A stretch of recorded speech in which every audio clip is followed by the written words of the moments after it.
హైదరాబాద్లోని పలు బ్లడ్ బ్యాంకుల్లో డ్రగ్ కంట్రోల్ అడ్మినిస్ట్రేషన్ అధికారులు సోదాలు చేశారు. రూల్స్ పాటించని 9 బ్లడ్ బ్యాంకులకు నోటీసులు జారీ చేసింది drug control bureau. Blood storage, collection, blood టెస్టుల్లో లోపాలున్నట్టు గుర్తించింది drug control administration. Platelets, plasma నిల్వలో పూర్తిగా లోపాలు గుర్తించారు అధికారులు. హైదరాబాద్లోని పలు బ్లడ్ బ్యాంకుల్లో డ్రగ్ కంట్రోల్ అడ్మినిస్ట్రేషన్ అధికారులు సోదాలు చేశారు. రూల్స్ పాటించని 9 బ్లడ్ బ్యాంకులకు నోటీసులు జారీ చేసింది drug control bureau.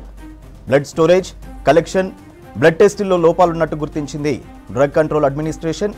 Platelets, plasma నిల్వలో పూర్తిగా లోపాలు గుర్తించారు అధికారులు. రైట్కి ఇదే విషయంపై మరిన్ని డీటెయిల్స్ సదా అందిస్తారు. సదా, బ్లడ్ బ్యాంకుల్లో సోదాలకు సంబంధించి అప్డేట్స్ ఏంటి?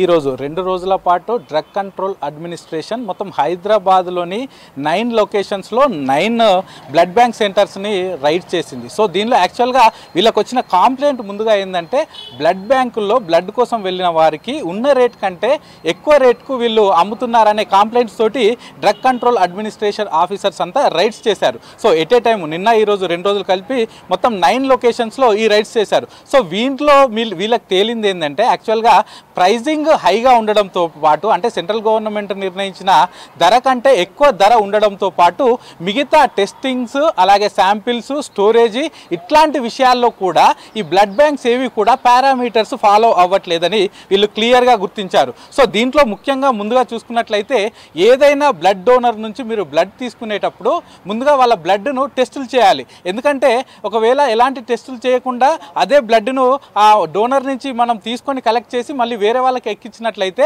ఈ ఎవరైతే డోనర్కు ఆయా ఇతరత్ర రకాల రోగాలు ఉన్నట్లయితే అవి వీళ్ళకు కూడా వచ్చే అవకాశాలు ఉన్నాయి. కాబట్టి ముఖ్యంగా హెచ్ఐవి కానీ, లేకపోతే హెపటైటిస్ బి కానీ, హెపటైటిస్ సి కానీ, సిఫిలిస్ కానీ, ఇట్లా మలేరియా కానీ ఇట్లాంటి రోగాలు ఉన్న వారి నుంచి బ్లడ్ తీసుకొని మళ్ళీ వేరే వాళ్ళకి బ్లడ్ ఇచ్చినట్లయితే ఈ రోగాలు వాళ్ళకు కూడా ట్రాన్స్ఫర్ అయ్యే అవకాశాలు ఉన్నాయి. కాబట్టి ముందుగా బ్లడ్ డోనర్ ఎవరైతే డొనేట్ చేస్తారో వాళ్ళకి ముందస్తుగా టెస్టులు చేయాలి. ఆయా రోగాలు ఉన్నాయా లేవా అని టెస్టులు చేయాలి. కానీ ఎలాంటి టెస్టులు చేయకుండా వీళ్ళు ఈ బ్లడ్ అంతా కూడా వీళ్ళు తీసుకుంటున్నారు బ్లడ్ డోనర్స్ నుంచి అని ముందుగా గుర్తించారు. ఇక ఆ తర్వాత ఈ వచ్చిన బ్లడ్ని ఇటు ప్లాస్మాకు అలాగే ప్లేట్లెట్స్కి కన్వర్ట్ చేయాల్సి ఉంటుంది. సో ఇది కేవలం ల్యాబ్లలోనే చేయాలి. కానీ వీళ్ళు ఎట్లాంటి పారామీటర్స్ ఫాలో కాకుండా వీళ్ళ దగ్గర సరైన ఎక్విప్మెంట్ లేకుండా వీళ్ళు ఆ బ్లడ్ నుంచి ఇటు ప్లేట్లెట్స్ కానీ ప్లాస్మా కానీ వీళ్ళు డైవర్ట్ చేసి దాన్ని ఎక్కువ ధరకు అమ్ముతున్నారని కూడా గుర్తించారు. ఇక ఆల్రెడీ బ్లడ్ తీసుకున్న బ్లడ్ని కానీ, ప్లాస్మా కానీ, ప్లేట్లెట్స్ కానీ, అలాగే డబ్ల్యూబీసీ, ఇవి ఆర్బీసీ అంటే వైట్ బ్లడ్ సెల్స్, అలాగే రెడ్ బ్లడ్ సెల్స్, వీటన్నిటికి సంబంధించి కూడా స్టోరేజ్ చేయాల్సిన అవసరం ఉంటుంది. సర్టెన్ టెంపరేచర్ వద్దనే వీళ్ళు స్టోర్ చేయాల్సిన అవసరం ఉంటుంది. కానీ వీళ్ళు ఏదైతే టెంపరేచర్ ఉంటుందో దాన్ని ఫాలో అవ్వకుండా ఎలాంటి రిఫ్రిజిరేటర్స్ లేకుండా మామూలు రిఫ్రిజిరేటర్స్ ద్వారానే వీటిని స్టోర్ చేసి పెడుతున్నారు. సో వాటన్నిటిని కూడా సరైన ఉండే విధంగా స్టోర్ చేయట్లేదని కూడా ఈ డ్రగ్ కంట్రోల్ అడ్మినిస్ట్రేషన్ ఆఫీసర్స్ గుర్తించారు. ఇక ఇదే కాకుండా వీళ్ళంతా కూడా అన్ని బ్లడ్ సెంటర్స్ రికార్డులు మెయింటైన్ చేయాల్సి ఉంటుంది. సో వీళ్ళు ఎంతమంది దగ్గర నుంచి బ్లడ్ తీసుకున్నారు, ఎంతమందికి బ్లడ్ అమ్ముతున్నారు, దీంట్లో ప్లాస్మా ఎవరెవరికి అమ్ముతున్నారు, అలాగే దీంతో పాటు ప్లేట్లెట్స్ ఎవరెవరికి అమ్ముతున్నారు, సింగిల్ డోనర్ ప్లేట్లెట్స్ ఎవరెవరికి అమ్ముతున్నారు, దీంతో పాటు ఆర్బీసీ, డబ్ల్యూబీసీ కూడా ఎవరెవరికి అమ్ముతున్నారు అనే అన్ని అంశాలకు సంబంధించి ఒక రికార్డు మెయింటైన్ చేయాల్సి ఉంటుంది. కానీ ఏ బ్లడ్ సెంటర్ కూడా అలాంటి రికార్డ్స్ మెయింటైన్ చేయకుండా జస్ట్ బ్లడ్ వచ్చిందా, తీసుకున్నామా డోనర్ నుంచి, తర్వాత ఎవరైనా ఎక్కువ డబ్బులు ఇచ్చి ఈ బ్లడ్ కొనుగోలు చేస్తున్నారా అనే యాంగిల్లో మాత్రమే వీళ్ళు బిజినెస్ చేస్తున్నారు తప్ప ఎలాంటి రికార్డ్స్ వీళ్ళు మెయింటైన్ చేయట్లేదని కూడా గుర్తించారు. ఇక ఇదే కాకుండా ప్రైజింగ్ కూడా హైగా ఉంటుంది. మామూలుగా అయితే ఒక యూనిట్ బ్లడ్ కానీ,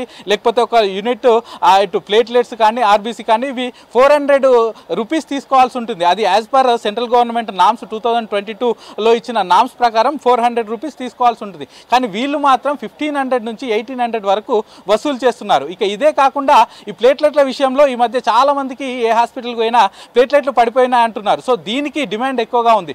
ఈ సింగిల్ డోనర్ ప్లేట్లెట్స్ ఉన్నట్లయితే 11,000 రూపీస్కి వీళ్ళు అమ్మాల్సి ఉంటుంది. కానీ మినిమం 15,000 రూపీస్ వీళ్ళు తీసుకుంటున్నారు. దానికంటే ఎబో డిమాండ్ని బట్టి ఎవరైనా అర్జెంటుగా ఉందని వస్తే వాళ్ళు ఎక్కువ వసూలు చేస్తున్నారు అన్నట్టు కూడా డ్రగ్ కంట్రోల్ అధికారులు వీళ్ళు గుర్తించారు. సో ఈ అన్ని అంశాలపైన మొత్తం వీటన్నిటిపైన వీళ్ళందరికీ నోటీసులు అందించింది. సో ఇవన్నీ కూడా యాజ్ పర్ నామ్స్ ప్రకారం వీళ్ళు ఫాలో అవ్వాలి, కానీ ఏ నామ్స్ వీళ్ళు పాటించట్లేదు. కాబట్టి ఈ 9 మెడికల్ ఈ బ్లడ్ సెంటర్స్కి మేము ప్రస్తుతానికి నోటీసులు ఇస్తున్నాము. ఆ తర్వాత వాళ్ళు ఇచ్చే రిప్లైని బట్టి దానిపైన కేసులు కూడా నమోదు చేస్తామని డీసీ అధికారులు చెప్తున్నారు. ఇవే కాకుండా ఆ తర్వాత అంటే ఇప్పుడు కేవలం ఈ 9 సెంటర్సే కాకుండా స్టేట్ వైడ్గా ఇట్లాంటి రైడ్స్ కూడా మేము త్వరలో చేస్తామని డీసీ అధికారులు చెప్తున్నారు. సూర్య.